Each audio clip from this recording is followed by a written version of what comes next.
Heavy winds, snow, lower temperatures.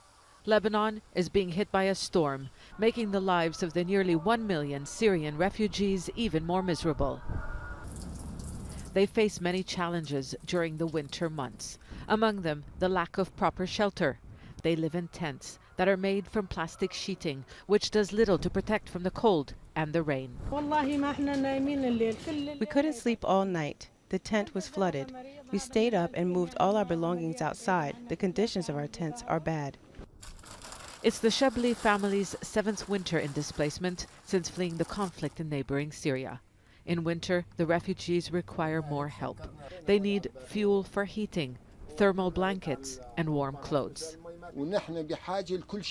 We are dead. We are living in misery. We have nothing but pain, sickness, and suffering. We are deprived of everything. Families like the Abdul Hamads can't survive without assistance. Ahmad, the father, is half blind. The youngest child, Sabrine, is mentally challenged. The eldest has heart disease, and their mother suffers from asthma and eczema. I need medicine and I need help. We all cannot work. We don't have wood and fuel to keep warm.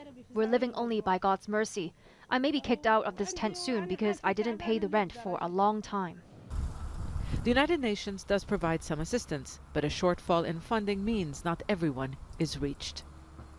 The United Nations doesn't just help the more than 5 million Syrian refugees in neighboring countries. It says 13 million people need help in Syria. 6 million of them are internally displaced. And the displacement continues. In recent weeks, more than 200,000 people were forced to leave their homes. The war is not over. It may be a while before these refugees can go home. The Lebanese government doesn't want them to stay. That is why it has prevented the United Nations from building permanent camps. It also doesn't allow any concrete construction. But this may not be their last harsh winter in exile. Zana Khuder, Al Jazeera, Bekaa Valley, Lebanon.